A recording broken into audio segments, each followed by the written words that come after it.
You should have seen this guy. He looked like a midget driving this thing. It was huge. It was outlandish, had all the upgrades. He rocks up in 2021 to pick me up from the hotel. I'm like, what is this? Big old Jeep Cherokee. Things have changed a little bit. Not really my sort of style anymore. It's what happens when a kid gets their first paycheck. They go out and get a car like that, mate. Welcome back to another episode of the Ben and Bergs podcast. I'm Ben, your favourite high school dropout and founder of Collective Shift. Alongside me is Bergs, your favourite MBA and CEO of Collective Shift. Join us as we bring you world-class crypto research and strategies to help you dominate this crypto bull market, as well as a behind-the-scenes view of us scaling a fully remote subscription research business. And we'd love for you to subscribe. If you're listening to us on YouTube, it would mean the world to us if you could leave a subscribe, or if you're on a podcasting app, if you give us a follow, it really would help us out and grow the podcast. Now, Bergs, I am in the middle of potentially making a purchase of a car. So I've been thinking about this for a little while. I sold my car about 2 years ago when I started traveling and living abroad. Wait, Ben, tell everyone what kind of car you had, mate. Well, what car I had, or what car you had? Oh, I had what did I have? I had a 2022 or 2021 Jeep Cherokee. It was a big dog. It was You should have seen this guy. He looked like a midget driving this thing. It was huge. It was outlandish. Had all the upgrades. He rocks up in 2021 to pick me up from the hotel. I'm like, what is this? Big old Jeep Cherokee. Things have changed a little bit. Not really, my sort of style, anymore. It's what happens when a kid gets their first paycheck. They go out and get a car like that, mate.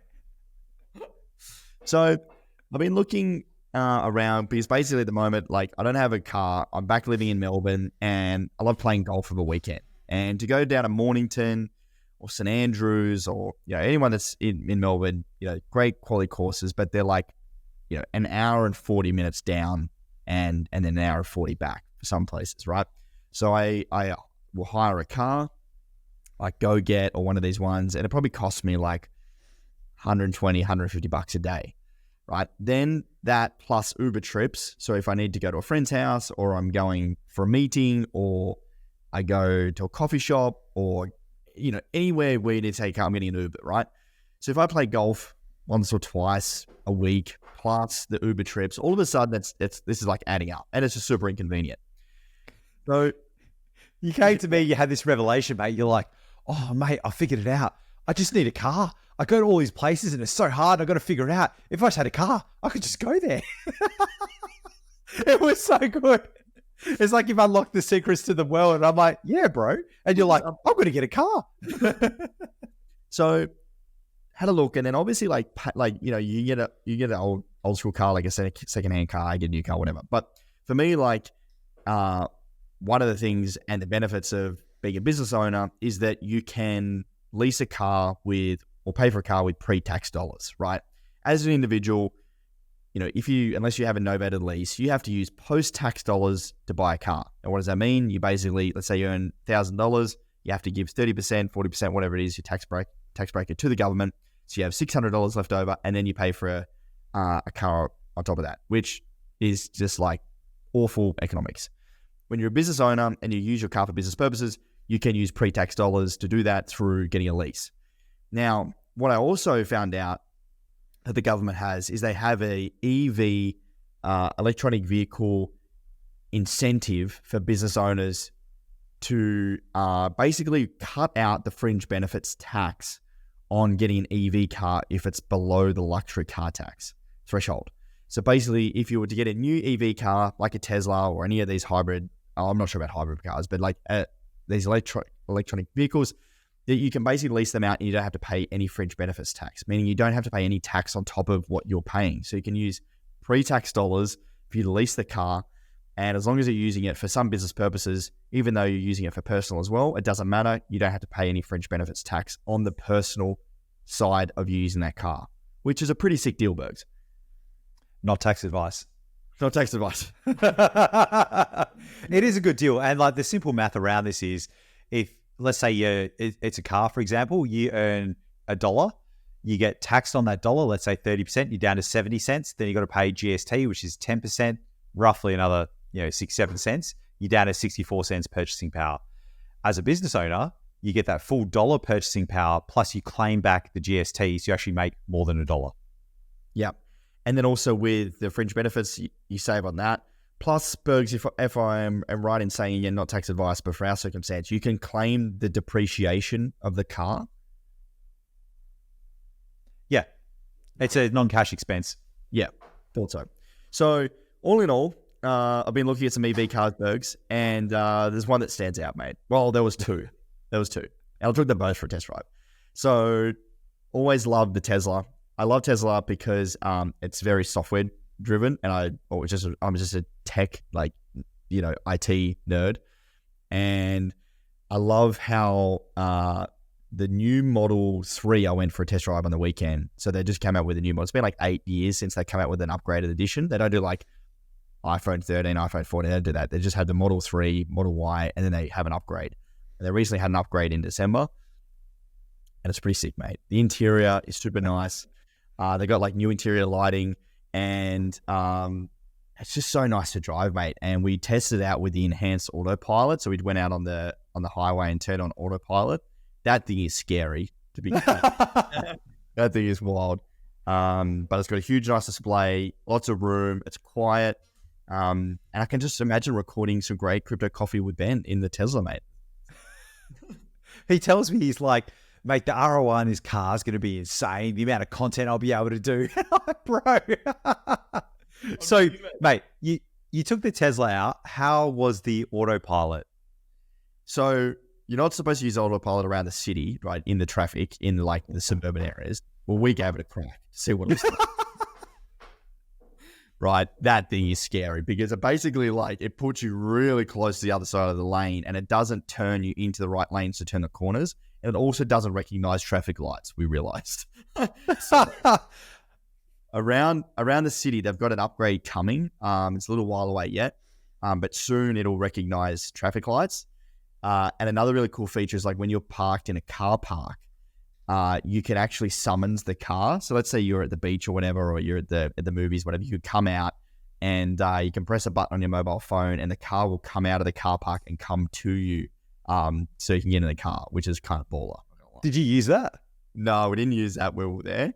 But one of the guys at the Tesla shop said he used that. He's like, yeah, it's pretty sick. I could just imagine, like, it tries to reverse, and then you see your car coming towards you, just like crash into something. Yeah, and so I haven't driven a Tesla. I've been in one.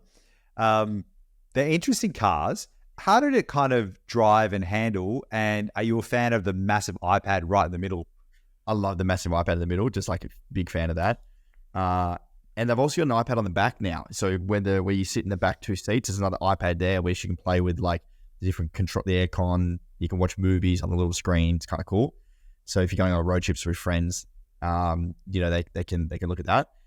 The handle of the car is really nice, accelerates super fast. But what's really interesting is, like, because it's an EV car, you take your foot off the accelerator and the car basically comes to a stop. It's like you're braking.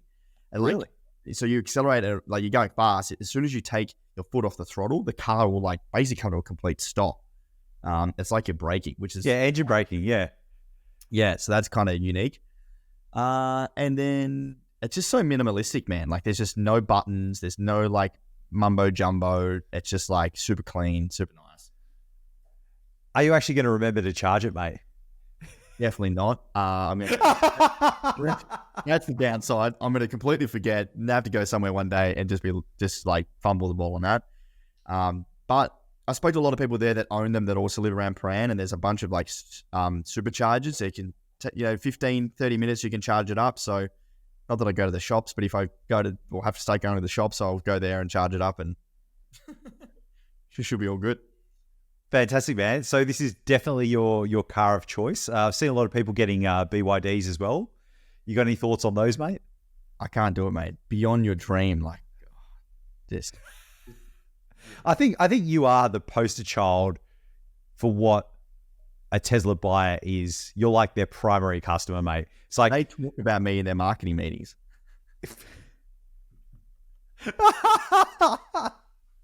What does that go like?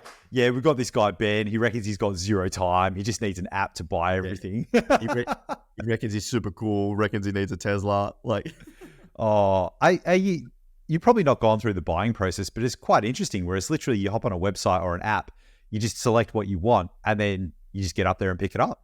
so it's super like e-commerce. Like there's no, again, paperwork. There's no slimy salesman trying to like upsell you into the next thing. It's like, no, you just put in your credit card details, you sign up, you hit pay, you wait for the car to come. You put down a deposit to hold your spot in the wait list for the car. Then once the car arrives, you pay it and it arrives. It's like, and it's Amazing. all online. You upload your license. It's just like proper tech process. Love it. Yeah, fantastic. That's kind of the worst thing, dealing with the salesman, all the bullshit and wasting your time, and it's ridiculous. And what color are you going to get, mate? So all black, getting the black rims, black paint, and then black interior. Black on black on black. Amazing. Yeah. I can't wait to see this thing, mate. You can take me for a drive when I come over. Are you going to get this soon or what? Or is there a bit of a wait? Bit of a wait. Says between February and March. So basically, he's going to wait for a phone call, and then we'll sort of do the finances and put it all together. But yeah, mate. How about you? What do you? Oh, mate. Yours is probably the opposite of an EV car. That thing is, it's like a collar, mate. I'm destroying the planet, mate. V8 Commodore wagon, can't beat it. I have not found a car that I would upgrade to. Maybe a Cybertruck like that. Like, because that car is just so far out there. Like, my wife's car's a four-wheel drive. She's got a Forester. So I've got everything covered. Like, my car's fast enough. I love it.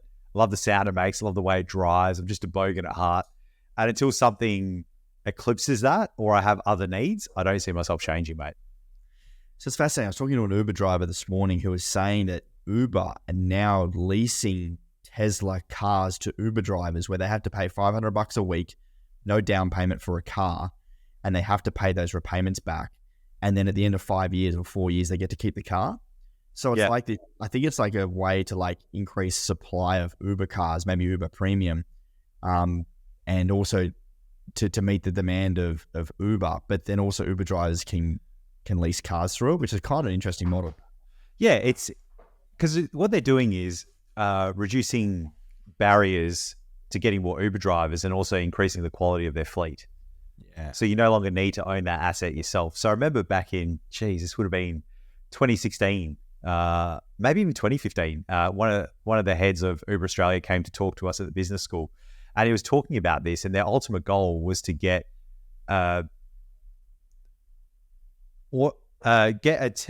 so there were two. One was to have a perpetual trip. So the driver would just keep going around and around and always have someone in the car and always delivering, like, taking someone somewhere. And the second one was then to have automated cars that go around. So think about this. You've got a Tesla, Ben. You drive it around all day and then it just sits in your garage. What if you could just leave it on your driveway and it would just go pick someone up, drop them off, next person.